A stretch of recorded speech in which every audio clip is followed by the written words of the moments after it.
Good morning, aspirants. Today we are going to start the day two of history, attain the challenge series. तो आज के दिन में हम मौर्यन एम्पायर के बारे में डिस्कस करेंगे। अलग अलग पार्ट को हमने अच्छे से यहाँ पे ऑर्गेनाइज रूप में लाए हैं और एग्जाम के लिए जो भी चीज इम्पोर्टेंट है contemporary factual topics factual facts को हम यहाँ पे शो करेंगे। कोई डीप एनालिसिस हम यहाँ नहीं कर रहे हैं क्योंकि हमें जो भी पॉइंट हमारे एग्जाम बेसिस के लिए इम्पोर्टेंस है those are very highly efficient and और ये इतना ही एनफ है एग्जाम के लिए। बाकी इतना अंदर घुसने की हमें जरूरत नहीं है, ये बात हमें बार बार समझने की जरूरत है। तो ज्यादा टाइम वेस्ट ना करके हम आज का जो क्लास है सेशन है उसको स्टार्ट कर रहे हैं। पहला टॉपिक हम ले रहे हैं कि मौर्यन एम्पायर जो 322 बीसी से लेकर 185 सी के बीच का जो टाइम है, इस टाइम में मौर्यन एम्पायर की स्थापना और उसका जो विस्तार देखा गया। ठीक है। फर्स्ट एम्पायर ऑफ इंडिया, जो इंडिया का सबसे पहला एम्पायर है। एम्पायर का मतलब क्या होता है? बहुत बड़ी साम्राज्य।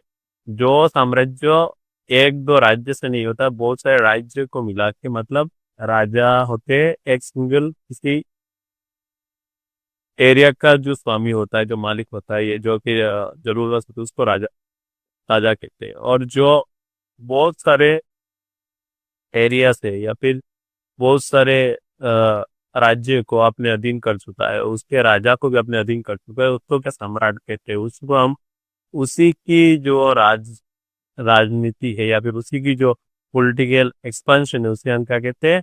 एम्पेयर कहते हैं, एम्पायर कहते हैं।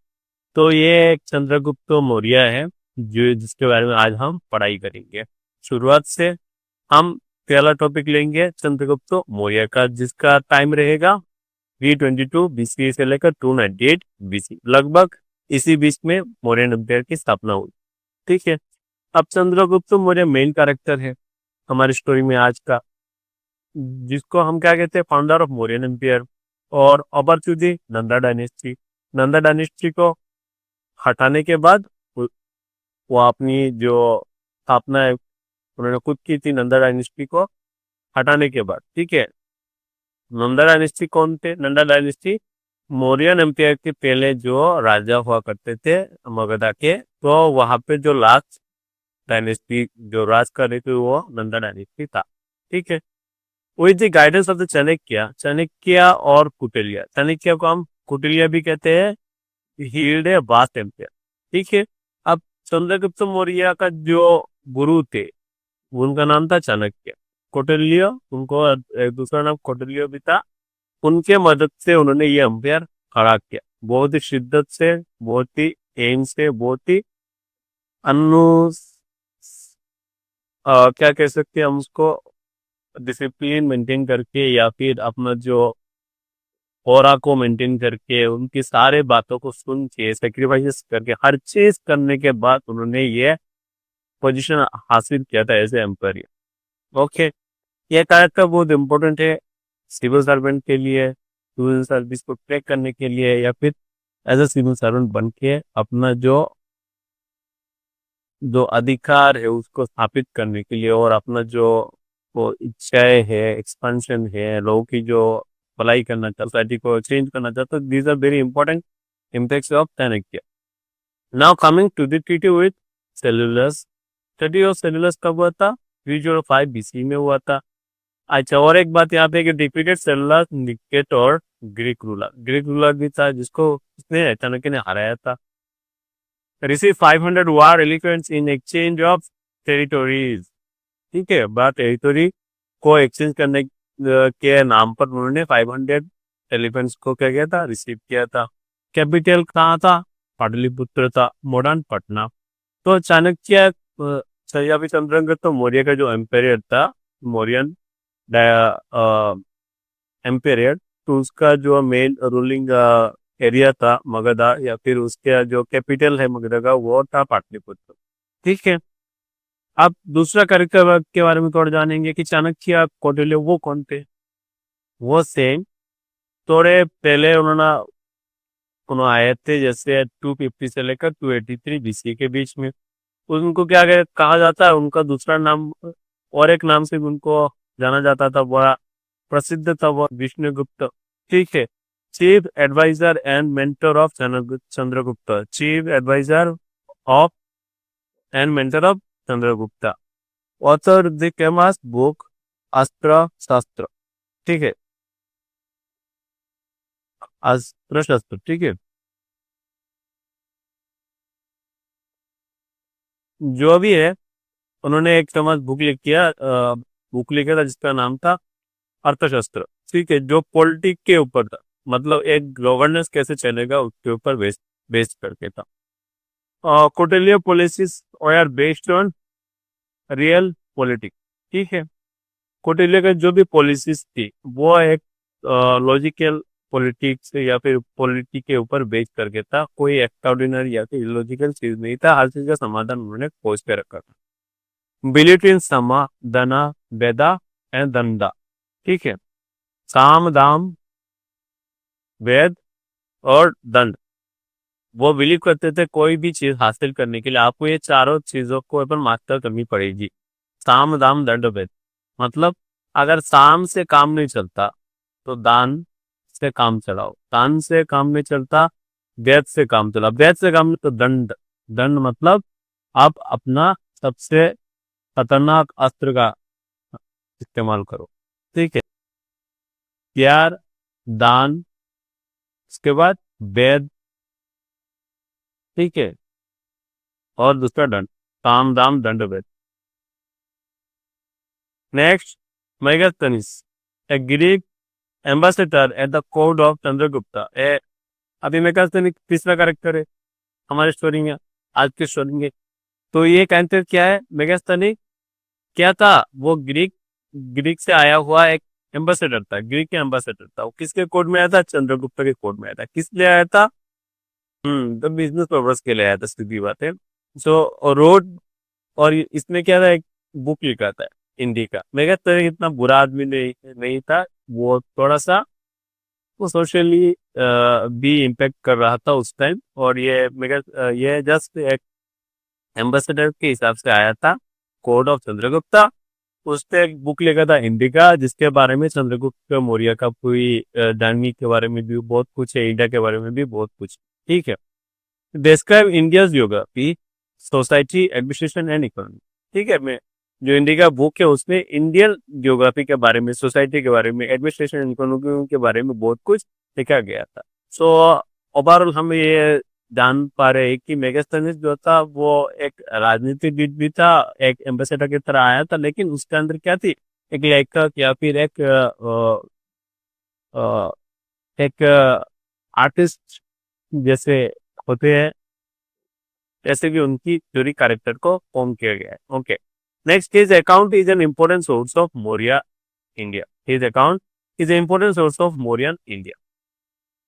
नेक्स्ट कैरेक्टर है बिंदुसारा। बिंदुसारा कौन है, the son of Chandragupta Maurya known as अमित्रगाथा।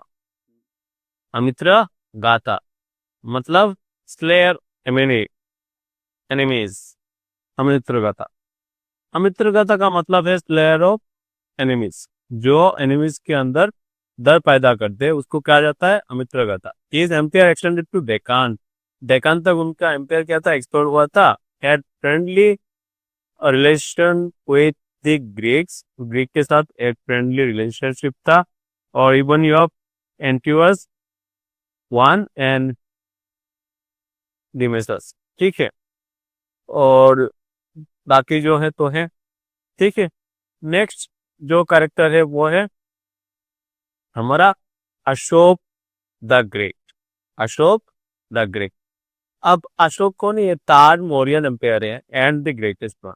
ये मौर्यन एम्पायर का जो फेमस किंग्स थे उनमें से सबसे ग्रेटेस्ट वन कहा जाता है। Why is great one, because he fought Kalinga war in 261 BC and after the war he was deeply influenced by Buddhism.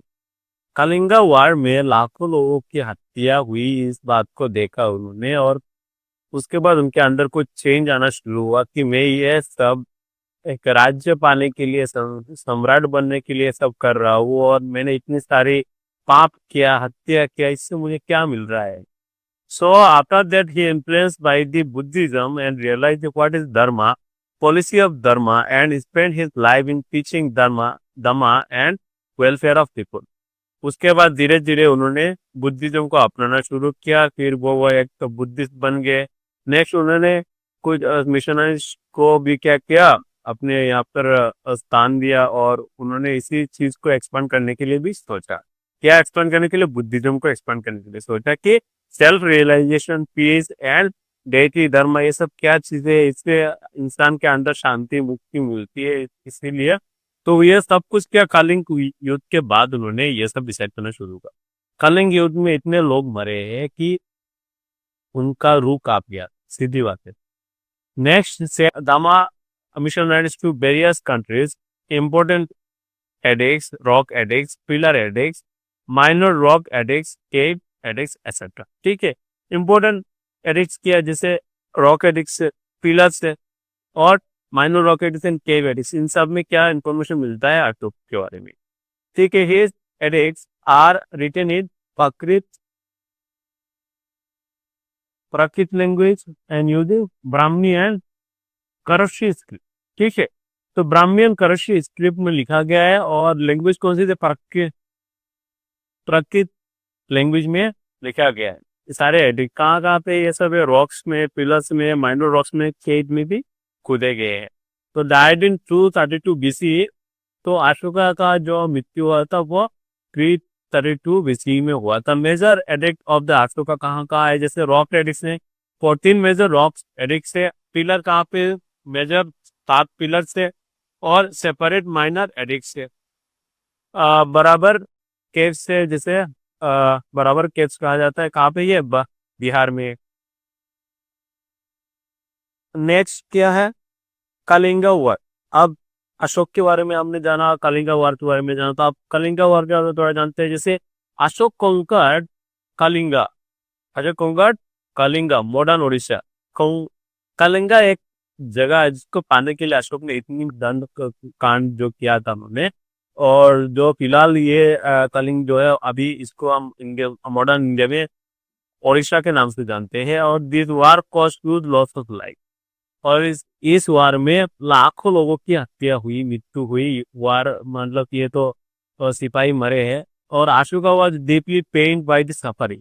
And ये सब देख के उनकी रूह कांप गई थी, इतने लोगों को मैंने मार डाला बिकॉज ऑफ एक जगह का मालिक बनने के लिए, एक राजा बनने के लिए।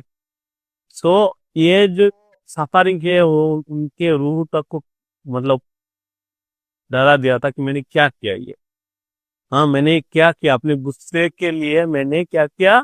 कितने लाखों लोगों को की लाखों लोगों की सेनाओं को मैंने क्या किया? मैंने मार डाला, हत्या कर दी। देखो ये चारों तरफ खून ही खून है। ये सब रियलाइज जब हुआ उनको after war, he embraced Buddhism and adopted the path of peace. इन सब से बचने के लिए उन्होंने इधर उधर बहुत कुछ खोजा, शांति नहीं मिली, तो धीरे धीरे उनको एक बुद्धिस्ट मिले। तो बुद्धिस्ट ने क्या किया? उनको बुद्ध की जो भी कथाएं है, जो जो भी रूल्स को समझाने लगे। धीरे धीरे धीरे धीरे उन्होंने समझा कि peace is the highest virtue in this world, peace is the highest virtue in this world. So सबसे महंगा जो राज्य है, सबसे महंगा तो संपत्ति है, सब कुछ क्या है? पीस है, शांति है। और शांति कहाँ से आएगा?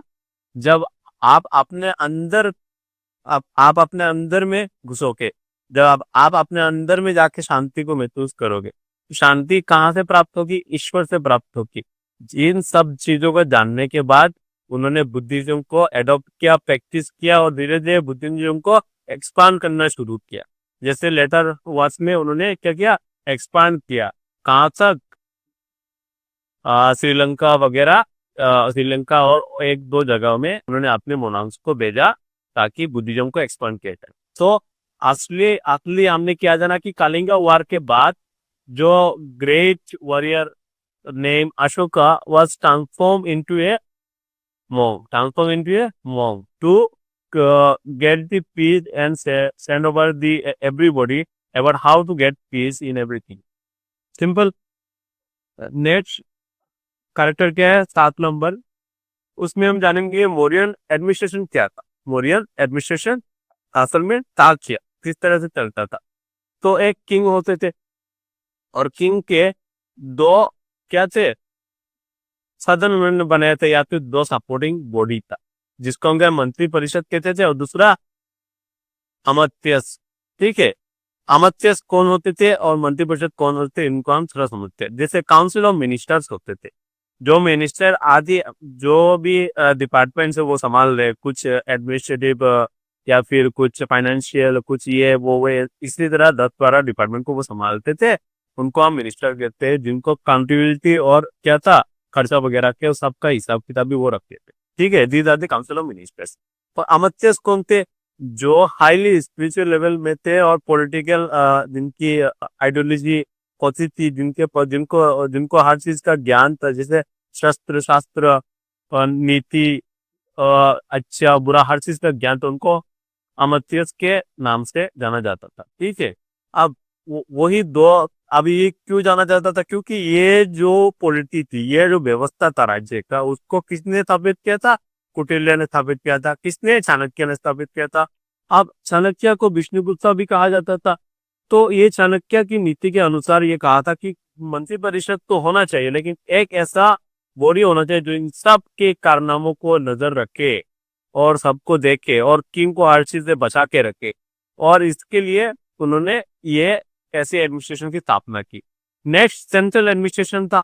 अब दूसरा क्या था, इन सबके बाद और एक था सेंट्रल एडमिनिस्ट्रेशन। एक सेंट्रल पावर होना चाहिए अपने राज्य में, जहाँ पे हम हर चीज को हर चीज अपने जो राज्य के जो पावर है उसको हम छुपा के रख सके या फिर उसको बिल कर सके साइलेंटली, ताकि कोई एक्सटर्नल एग्रेशन या फिर एक्सटर्नल वार का स्थिति हो, कोई हमें इजीली रिपीट ना कर सके। ठीक है, नेक्स्ट प्रोविंशियल एडमिनिस्ट्रेशन। अब धीरे धीरे राज्य बढ़ रहे थे, हम धीरे धीरे हम मतलब मौर्यन जो साम्राज्य बढ़ रहा था, तो अलग क्या था, प्रोविंशियल की जो स्थापना हो रही थी, अलग अलग राजाओं को डिफीट करके उनके ऊपर भी हम वो कर रहे थे मौर्यन एक्सपांशन के टाइम।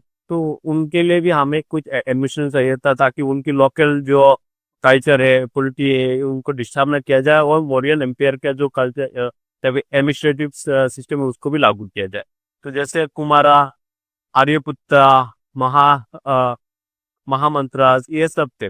डिस्ट्रिक्ट एडमिनिस्ट्रेशन और डिस्ट्रिक्ट एडमिनिस्ट्रेशन भी था, प्रोविंशियल भी था, डिस्ट्रिक्ट एडमिनिस्ट्रेशन भी था। जैसे राजुकास, प्रदर्शिका, युक्तास, ये सारे चीजें थे। अब ये सब चीजें मेनली तो नहीं पूछे जाते हैं, लेकिन इनका स्ट्रक्चर जो है कभी कभी पूछा जा सकता है एग्जाम के लिए। अब हम 8 पॉइंट में क्या जानेंगे कि मौर्यन एडमिनिस्ट्रेशन एंड की फीचर्स। मौर्यन एडमिनिस्ट्रेशन एंड की फीचर्स क्या थे। जैसे हाईली सेंट्रलाइज एडमिनिस्ट्रेशन था, मतलब हर डिसीजन सेंट्रल से लिया जाता था, प्रोविंशियल या फिर डिस्ट्रिक्ट लेवल में कोई डिसीजन नहीं होता था, बहुत सी पालन करने के लिए बने हुए थे। और क्या था, वेल ऑर्गेनाइज्ड ब्यूरोक्रेसी। अब ब्यूरोक्रेसी को क्या गया था, वेलली ऑर्गेनाइज किया गया था, मतलब ब्यूरोक्रेसी का इंपॉर्टेंस था, जिसको इजीली अपने बातें रख सकते थे। कोई हायरकी नहीं थी, मतलब राजा था लेकिन राजा हर चीज को वो सुनता था और उसको निर्णय भी करता था। ऐसा नहीं है कि वो कोई बुरा राजा था, ऐसा कुछ नहीं था। तो इसको कहते हैं well organise bureaucracy. Next, spices are used for collecting information. ठीक है, spices are used to collecting information. Spice मतलब कुछ गुप्तचर थे, जिनको क्या करना चाहिए, जो क्या करते थे, इंफॉर्मेशन कलेक्ट करते थे। स्पाई स्पाई कहते हैं, आज के दौर में उसको स्पाई कहते हैं। जो गुप्तचर होते थे वो कलेक्ट करते थे इन्फॉर्मेशन, यहाँ पे क्या चल रहा है, वहां पे क्या चल रहा है, प्रोविंस में क्या चल रहा है, उस राज्य में क्या चल रहा है, ऐसा ऐसा सब कुछ कलेक्ट करके लाने के लिए कुछ गुप्तचरों को भी तनख्वाह दे के रखा गया था। और रेगुलर चीजें वो टैक्सेशन। टैक्सेशन का सिस्टम क्या था कि पार्टिकुलर चीजों में टैक्स लगेगा और ये टैक्स को रेगुलरली हर किसी को देना पड़ेगा। तो ये था इनका एडमिनिस्ट्रेटिव टैक्सेशन रूल। नेक्स्ट क्या था, state control over the trade and industries, mines, forest etcetera. बाकी क्या था, स्टेट कंट्रोल ओवर। अब स्टेट का क्या था कंट्रोल, किसमें था, ट्रेड में था, इंडस्ट्रीज में था, माइंस में था। ठीक है। Next, way can measure were regulated, weights and measure were regulated. जो भी वेट्स है या फिर मेजर से उनको क्या किया जाता था, रेगुलेट किया जाता था बार बार। वेट्स क्या होता है, इम्पोर्टेंस। ठीक है, इम्पोर्टेंस को, और इन चीजों को क्या फिर मेजर भी किया जाता और उनको रेगुलेट भी किया जाता था। Next, large standing army. और मौर्यन एम्पायर की सबसे अच्छी स्ट्रेंथ क्या थी, उन्होंने उनके पास सबसे बेस्ट आर्मी थी, और बहुत मतलब संख्या में बहुत ज्यादा था, ताकि कोई भी आके इजीली घुस ना सके। डिफीट डिफीट तो दूर की बात है, ऐसी आर्मी को स्टैंड किया था मौर्यन एम्पायर ने। उनका सबसे इम्पोर्टेंट पहला ही रूल था एडमिनिस्ट्रेशन में, मौर्यन एम्पायर का जो आर्मी था वो सबसे ज्यादा संख्या में होने चाहिए थे। तो इन्होंने, उनके पास बहुत सारे संख्या में आर्मी थे और उनको अच्छी स्ट्रेंथ, अच्छी ट्रेनिंग प्रोवाइड की जाती थी बार बार। Next, roads, rest houses and well for public. अभी मौर्यन एम्पायर में क्या था, सबको समान रूप में देखा जाता, इंपॉर्टेंस दिया जाता था। इस हिसाब से roads, rest houses, well for public, public के लिए जो भी हो सके उन्होंने, जैसे रोड्स को अच्छा बनाया, रेस्ट हाउसेस को अच्छा बनाया, वेल्स पर्स वगैरह जो भी है, पब्लिक के सिक्योरिटी एंड सेफ्टी एंड उनकी इम्पोर्टेंस को देख के सब कुछ मेंटेन करने की यहाँ पे इस एम्पायर में, इस रूलिंग जो किंग है, किंगशिप में देखा है। Next, welfare measured for people and animal protection. और एनिमल प्रोटेक्शन के लिए भी, और इंसान और एनिमल दोनों के लिए अच्छी प्रावधान यहाँ पे देखी जाती है। अब आता है नोवा पॉइंट। 9 पॉइंट में हम क्या जानेंगे, अर्थ अर्थशास्त्र। ठीक है। अर्थशास्त्र एक ऐसा एक बुक है, एक ग्रंथ है जो कुटिल्य ने लिखा था। किसने लिखा था, कुटिल्य। कौन है, इनको विष्णुगुप्त भी कहा जाता था, चंद्रगुप्त सॉरी विष्णुगुप्त भी कहा जाता है, और चाणक्य भी कहा जाता है, कुटिल्य भी कहा जाता है। इनको अलग अलग नाम से जाना जाता है। अब ये बुक जो है किस चीज के ऊपर है, science of politics, science of politics. ठीक है, किस तरह से राज किया जाए इसके ऊपर ये पूरी तरह व्याख्या करके इस बुक को इन्होंने लिखा है। ठीक है।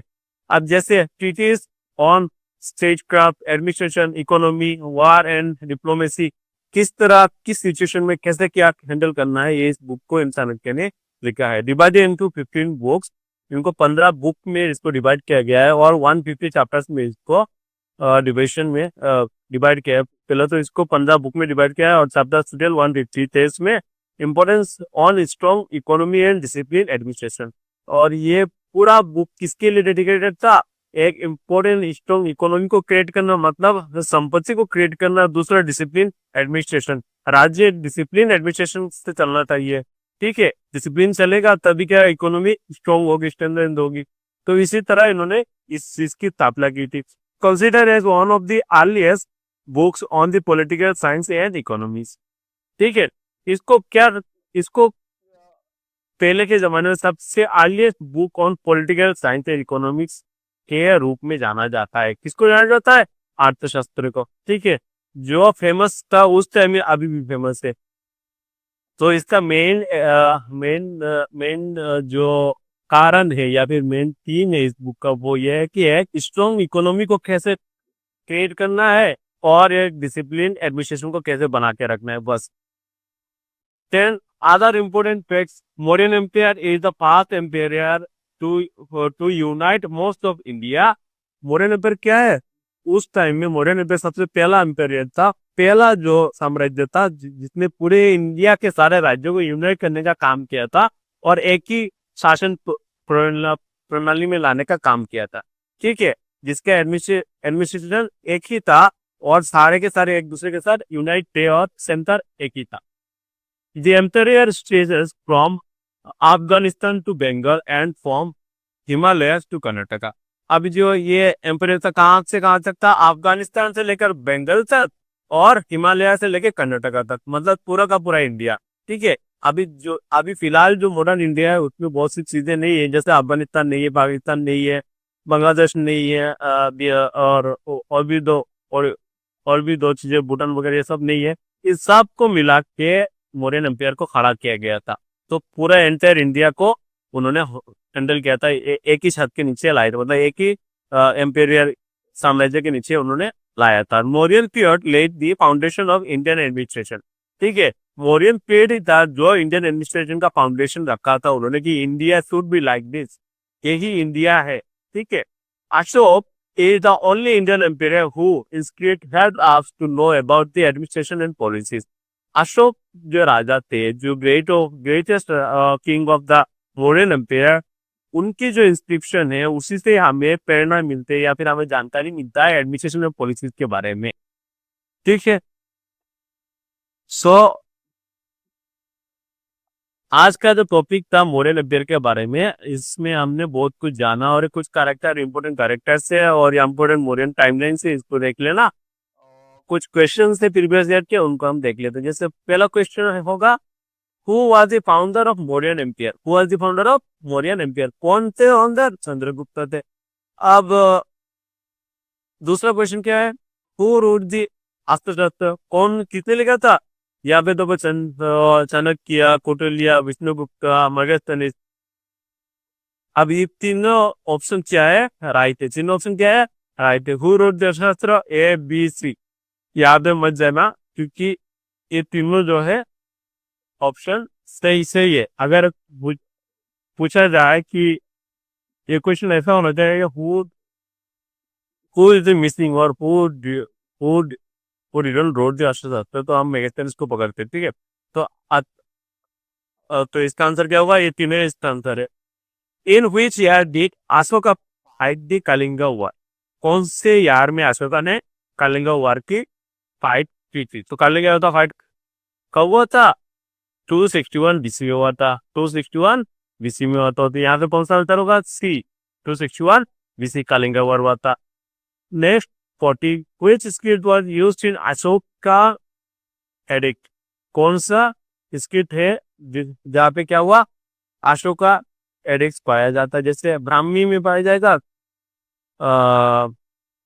करस्ती ओनली, और बोध ब्राह्मी एंड करस्ती। ऑप्शन क्या होगा? सी होगा, बोध ब्राह्मी एंड करस्ती।